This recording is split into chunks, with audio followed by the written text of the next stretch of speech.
なるほどな。そこにあるお前の車、俺にちょっと貸してみな。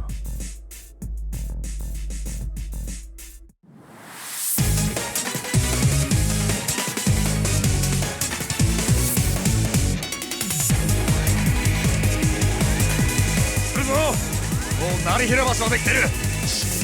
早い。まさか嘘だろ。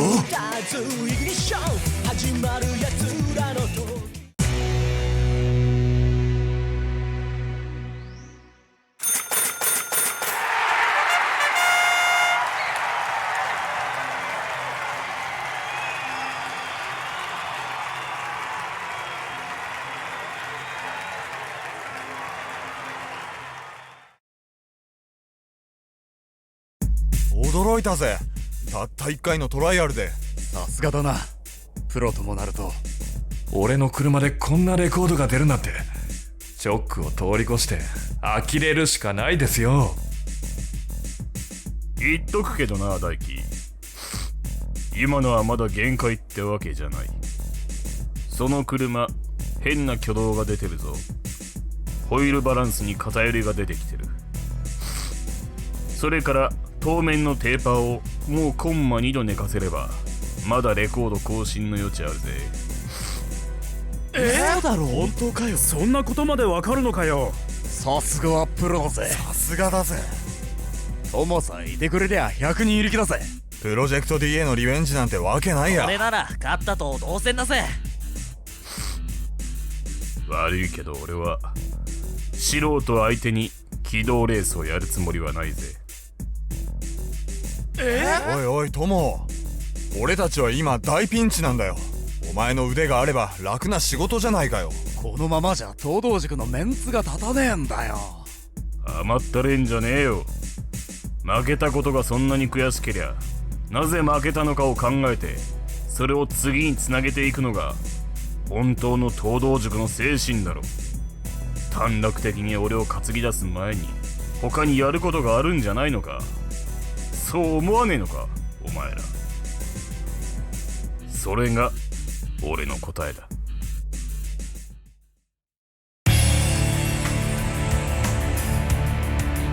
今度のことはあいつらにとっちゃいい薬になったろ。こういう刺激が大事なんだ。走り続けていく限りいろんな壁に突き当たるもんだ。堺にしても大輝にしても今は一つの壁に来てるところだったのさ。そこで満足すればそれで成長は止まるし。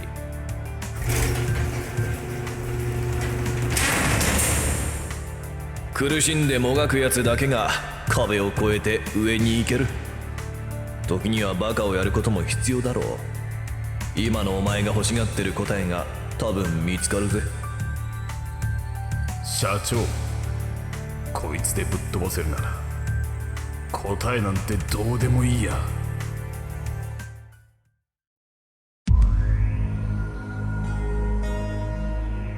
よく聞けよ涼介、大事な情報だ。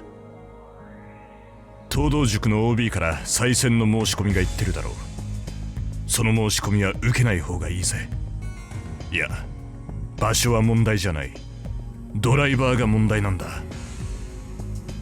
舘智之といって東道塾では俺と同期だったやつだけど、そいつプロなんだぞ。いくらなんでもプロが出てくるなんて理不尽だぜ。さすがのプロジェクト D も 100% 勝ち目はないぞ。どうしても避けて通れないというのなら涼介、お前が出ろ。舞台がストリートである限りわずかな可能性があるとしたらお前が自分で走ることだ。涼介らしくないぜ。一人でコースに先乗りだなんて。しかもマルーンスター引っ張り出すなんて。自分の車を持ってきたことには大して意味はないさ。重要なのは自分でマスコンを握ってコースを知ることだったんだ。文弘、この後の指揮を代行してくれ。ルーティンやるだけだから問題はないはずだ。そんな、お前はどうするんだよ。眠る。3線直通終日運転ダイヤの蘇生にかかりっきりで3日間徹夜だったのを思い出した。楽しくてつい。どうも頭の回転が鈍いと思った。起こさないでくれ。オリエント急行。俺たちはロングシートに雑魚寝だってのに。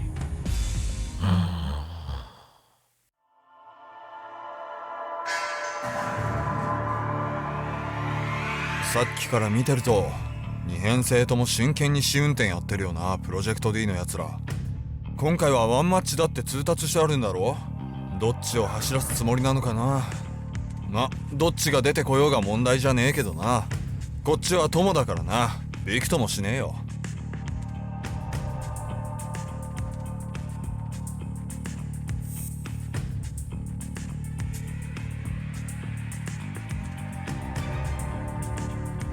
来たぞ、東道塾のデモカーだ。あれが今回の相手か。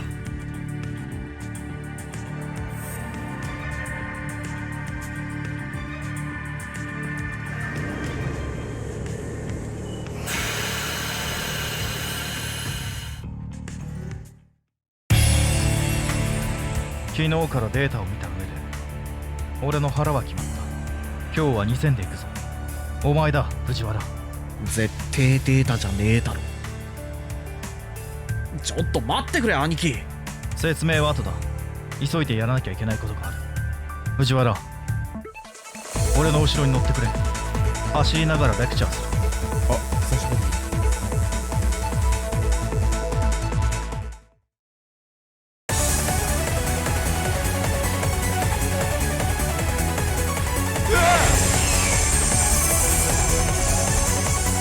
涼介、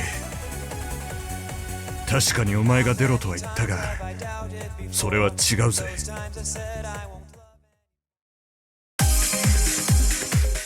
あ、いよいよ始まります。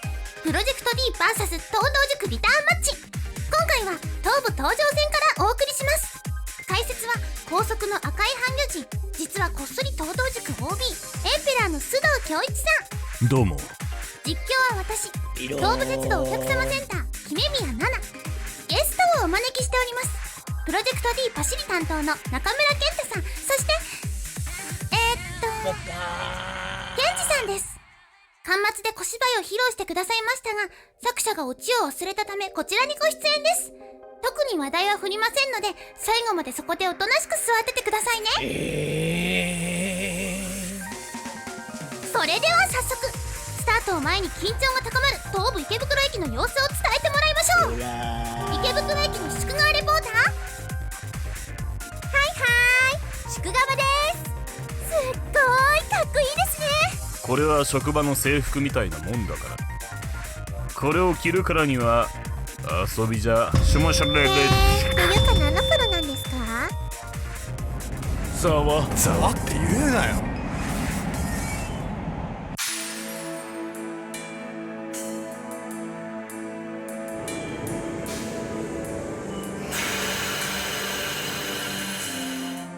おい、なんだよ、マジかよ。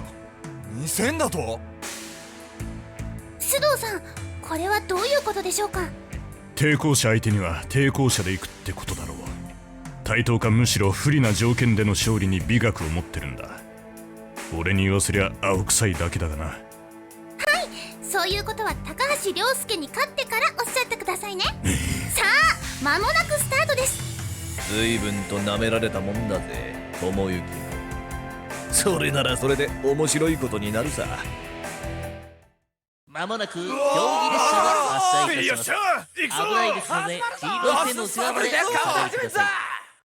5秒前、4、3、2、1、ゴー。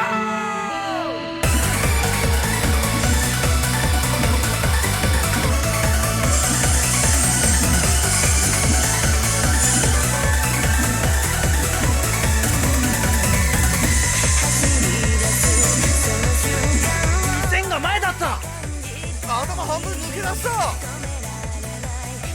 予定通りってことなんですかね、この場合。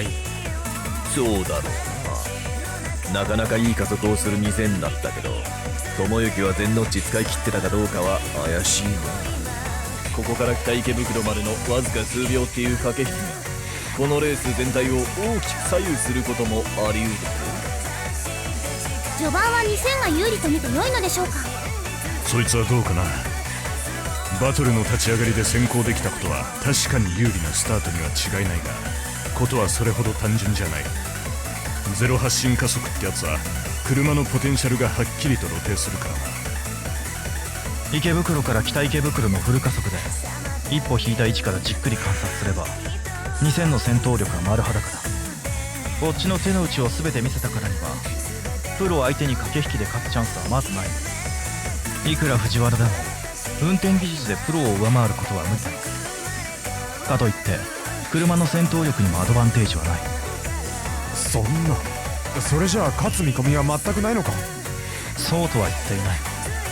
一つだけ藤原にはプロにも劣らないものがある。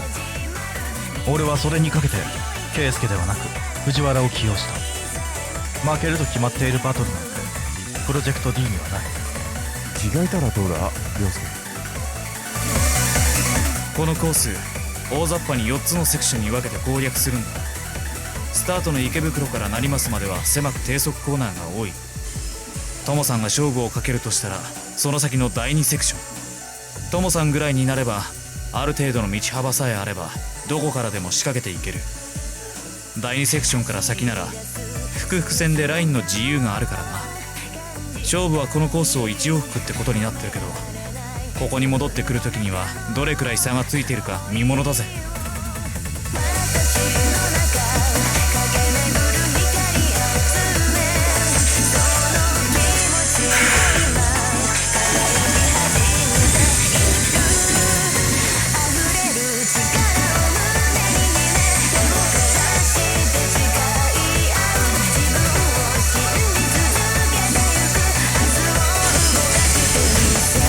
見通しが悪く狭かった区間がここから急に変わる。有楽町線と副都心線が乗り入れる和光市から福々線の第2セクション。よく整備してある区間だけにセッティングの影響が出やすい。かなりパワーは出てるよ。2000の古いサスペンションでどこまで踏ん張れるか。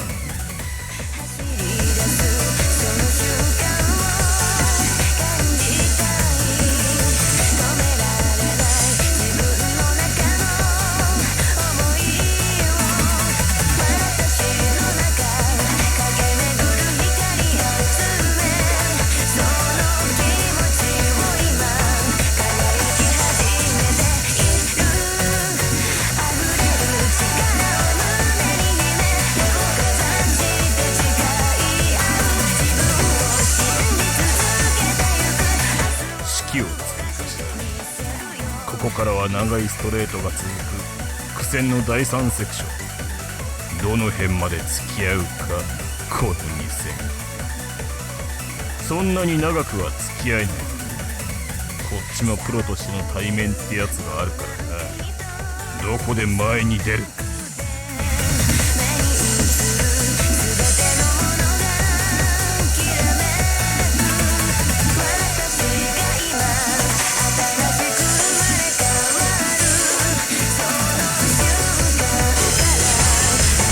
どこが違うか分かるか。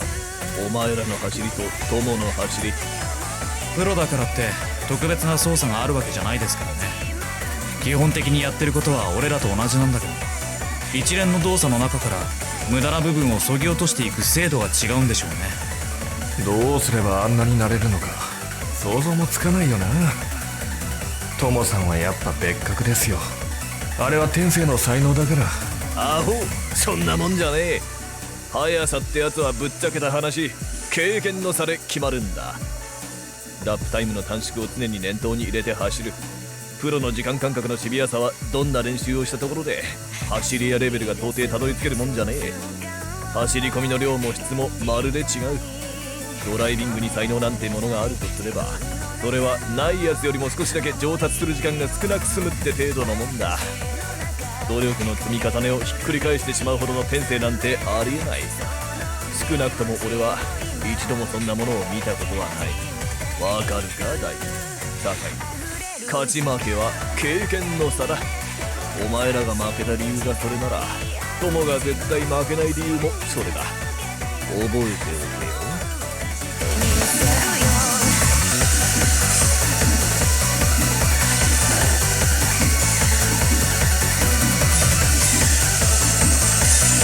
昨日今日初めてここを走るやつの走りじゃねえな。大輝がやられたってのもわかる。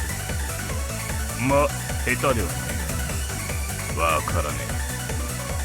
こんなバトルに一体何の意味があるってんだ。残念なことだけどあんた猛毒したよ社長。現実ってもんが何も分かってない。バカバカしいぜ。これ以上は時間の無駄だ。こんなところに答えがないことはやる前から分かりきってたことだ。圧倒的な力なさを見せつけてこの2000の前に出てしまえばそれで終わりだ。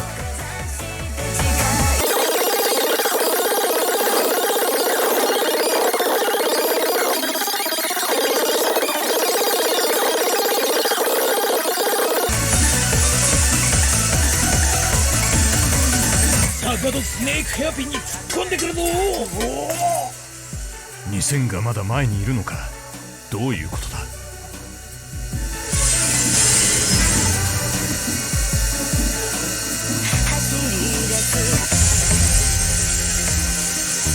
まった。こんなとこで。おっと、坂戸で2000が DRC にあっさりと抜かれた。ストさん、これは一体。消えるラインか。消えるライン？前走者の視界から見えなくなるラインだ。見た目には普通に印をついただけに見えるが、視覚をついて最短距離をカットしながら相手のライン上に滑り込んでいく。プロ同士でもうまく決まれば絶対に防げないタイミングってのがあるらしいな。あっけないぐらいに見事だったな。結局普通にホームの視覚から印をついただけですよね。北坂戸通過。その先のオッペ川橋梁を渡れば長いストレートと高速コーナーの第4セクション。ここから一気に引き離してジ・エンド。素人にしてはまあまあだったな。くっそ。はえ。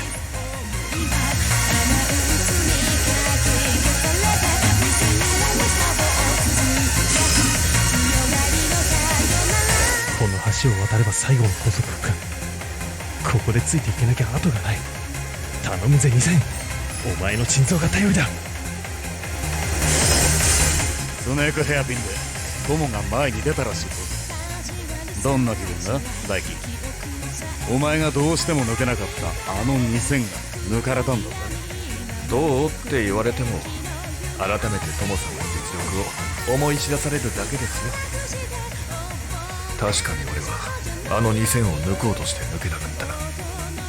それどころかこっちが前に出てからはすごい集中力で食いついてくる。トモさんが相手でも同じことができるのか。まさかな。トモさんは別格だ。俺たちとは違うんだ。俺は D の活動の中で軌道最速理論の完成のために全く違う2つのアプローチで1つの終着点を目指している。 D に2人のドライバーがいるのはそういうことだ。1人は営業運転で培われた伝統的なテクニックを応用し論理的に速さを極める正統派のスタイル。そしてもう1人は全ての定石を無視した突然変異のスペシャリスト。 D 修行という限られたステージを速く走ることに限定した変則的なスタイル。今回の相手は正統派だ。それもとびっきりのな。お前が藤原に対して劣っているというわけじゃない。走りの質の問題だ。プロ相手に勝てるチャンスはそこしかない。それならそうと初めから言っておいてくれれば俺たちあんなに混乱しないで済んだのにな。それは謝るけどフミヤ、本当に混乱してるのはあいつらの方なんだぜ。離されずに食いついてくるか。ちょっとした珍事だぜ。ノッチオフで回るコーナー、向こうは立候に入れている。マスコンの刻みを増やして細かくコントロールして駆動音も変だしだがそんなことよりもこの2戦は抜かれてから確実に集中力が増してきている。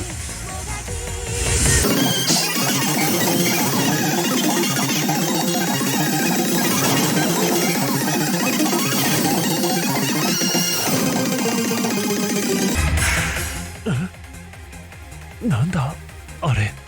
タッチ選手すごい。ここに来てようやくコスチュームの意味が見出せた。ただの手落ちにならず安心しました。河川の心配をしてやれよ。1500ボルトだぜ。ですよね。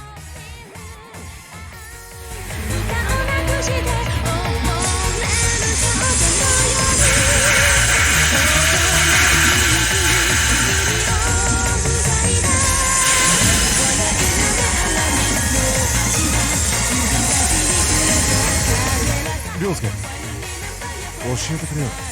わざわざ藤原をおぶってどんなアドバイスをしたのか。アドバイスはしていない。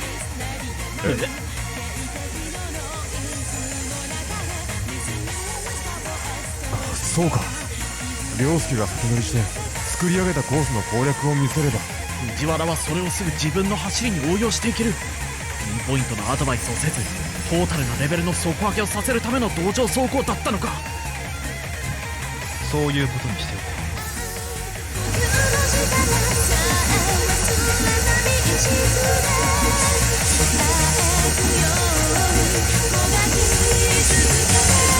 う。よくついてくるもんだ。言葉よいというか異様な気分だ。別に意外でもショックでもない。2年前の俺でもそれくらいの走りはしていた。コーナーに命を懸けたと言わんばかりのそのテンション、昔の自分を見ているような気。ある程度の速さを身につけることは素人にもできるけど、それだけじゃプロのドライバーは務まらない。まっさらな車をセットアップする能力、シビアな足回りのマネージメント、完走するため車に負担をかけないドライブ、全ては経験だ。俺はプロになって多くのものを身につけた。俺たちプロのドライバーのテクニックが素人相手に見劣りするようじゃ終わりだから。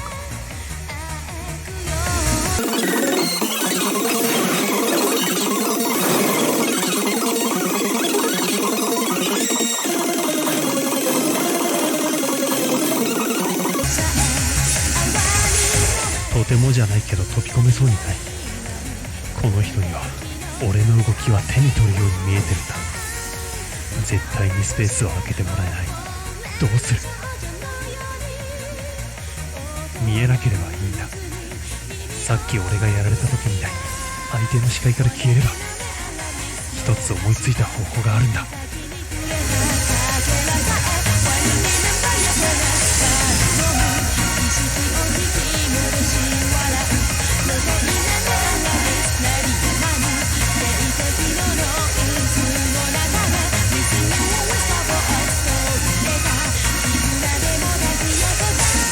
今だ。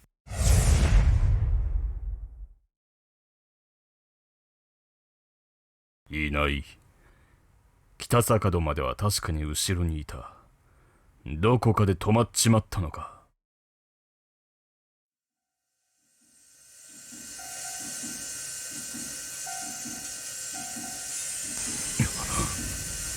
これは俺の DRC の音じゃない。まさかいるのかそこに。なんだと。しまった。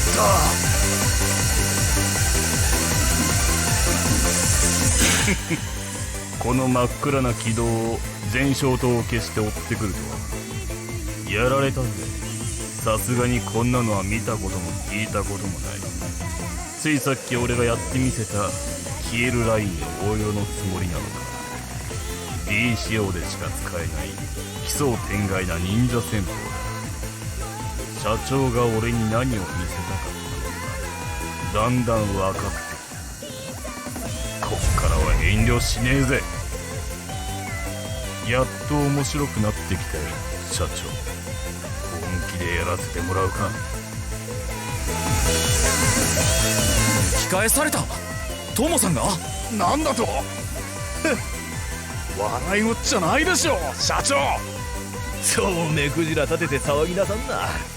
ある程度は予想したが、まさかこれほどの2000とはな。8200を想定して車にいろいろ手を入れたことが逆効果だったらしいや。頭のいいのがいるな向こうには。まんまといっぱい食わされたぜ。ちょうどいいハンデをくれてやったと思えばいい。接近戦ならバトル慣れした友の方が1枚も2枚も上手なんだ。負けないことは初めから分かってる。友のやつも今頃は多分喜んでるぜ。どこでも行けるが早めに仕掛けて鼻っ柱をへし折っておく。よく見ておく。こんなパッシングもあるってことをな。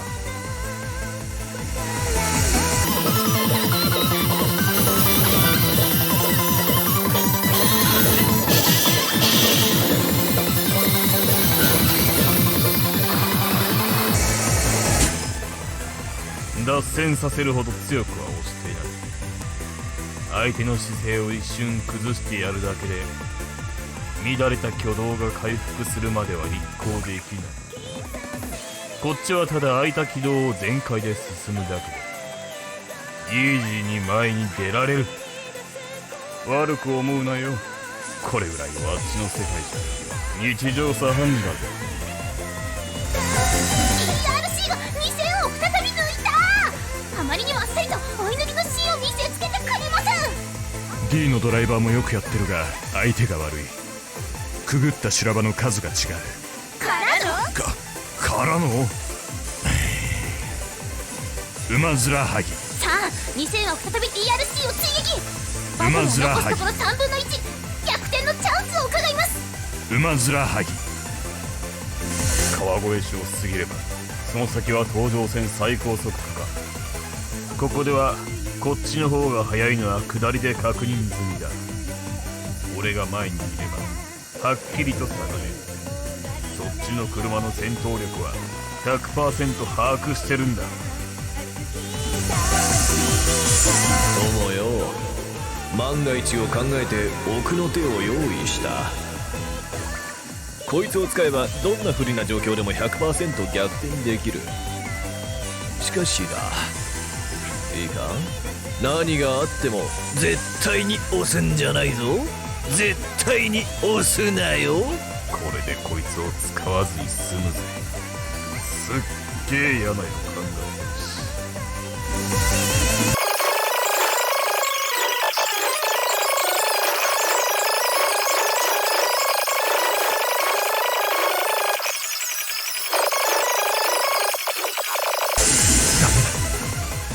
必死で抜いてもあっさりと抜き返されてしまう。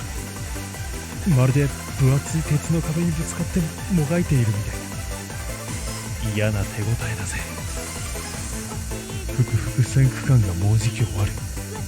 ここで離されたら絶対二度とチャンスはない。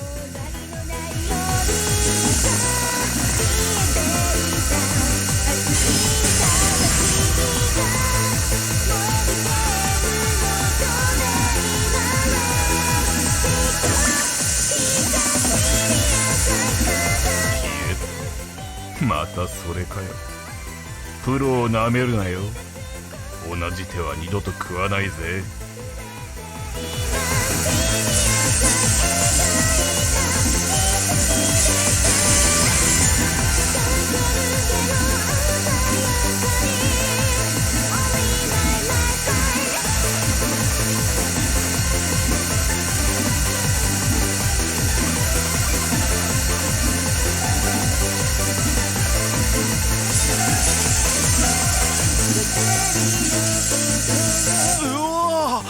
2000がついてこねえぞ。びっくりした。なんだありゃ。2000が全消灯を消して走ってやがる。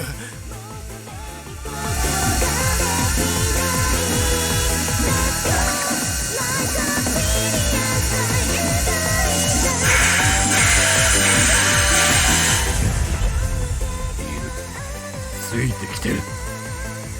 こっちからは全く見えないが確実に後ろにいる。こんなことができるもんなのか。一瞬全焼灯を消すだけかと思った。照明もない真っ暗な軌道を全焼灯を消したままこんな速いペースで走り回れるのか。2000のヘッドライトが消えてる。すごいな。そこまでは教えていない。っていうか何も教えてないけど、これは藤原のオリジナルだ。俺が藤原にかけていたものはこれだ。追い詰められてギリギリの状況で覚醒し進化する。最後まで絶対に諦めるなよ。 D のエースのプライドにかけても。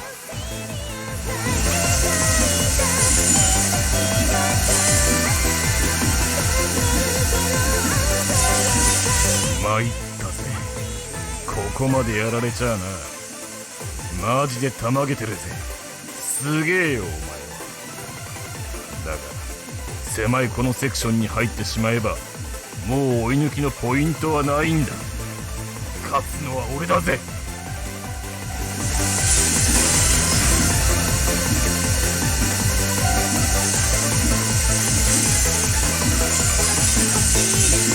島勝つと過ぎてるのか。スタート直後とゴール直前のあのタイトな区間に入ってしまえば追い抜きは厳しいな。改めてすげえと思ったよ、うちのダウンヒルのエース。プロジェクト D 結成以来初めての敗北ってことになっちまうけど、負けても胸を張れる中身の濃いいっぱいだよ。それは違うぜ文弘。藤原の諦めの悪さ俺が一番よく知ってる。ここまで来て勝負を投げ出すようなやつなら兄貴が D のドライバーに選ぶものか。ゴ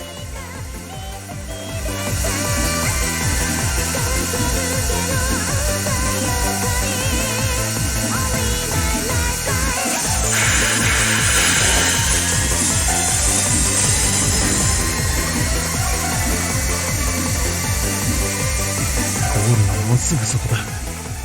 どうにかしなきゃ。勝つことには勝ったがこんな僅差の勝負になっちまうとはな。大したもんだぜプロジェクト D。 これなら大輝や酒井が食われるのもうなずけるわな。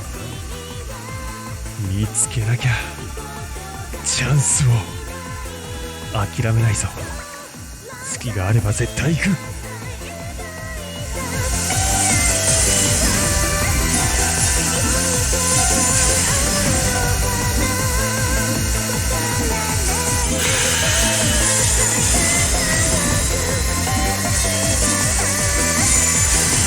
勝てるレースを絶対に落とさないことは俺たちプロの鉄則だ。池袋まであと一駅。気を抜かずに仕事をさせてもらう。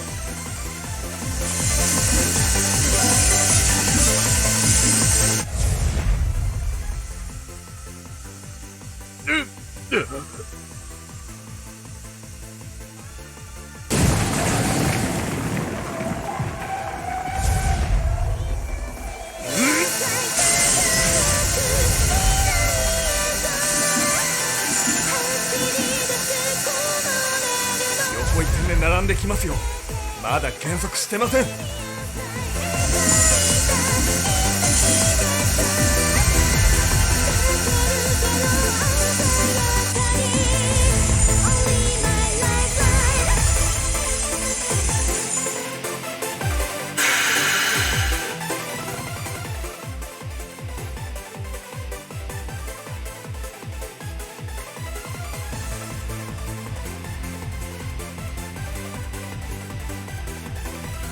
北池袋手前のコーナー。ああ、あそこか。どこかのバカが大出力のフラッシュを焚きやがったんだ。立ち上がりの瞬間にもろに食らってからタイミングを外しちまった。月も実力のうちとは言うけどな。最終コーナーで俺が前にいたことが不運だ。勝利の女神ってやつがどこかにいるとしたらそいつを感動させるだけの何かが今日のお前にあったってことだ。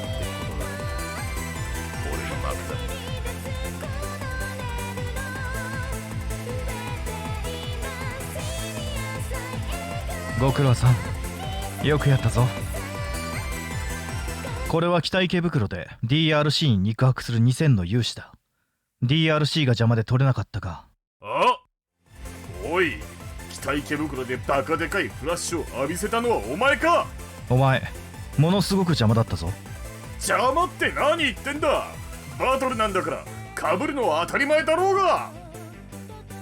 列車撮影じゃフラッシュを使わないのは常識だろ、常識。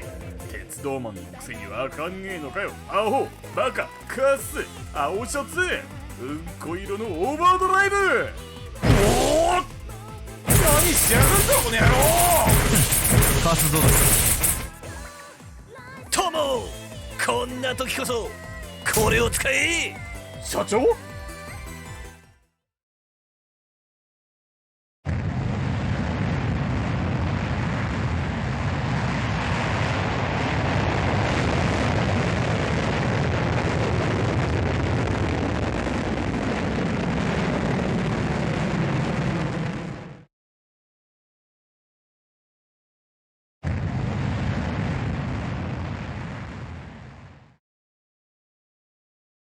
成功だ。万歳万歳。はい、もう一度万歳。成功じゃねえ。我が東部グループの未来を支える虎の子をなんで打ち上げるんですか。それよりなんでロケットなんかに。大体あんな巨大な構造物どうやって。慌てるな友、こんなこともあろうかと。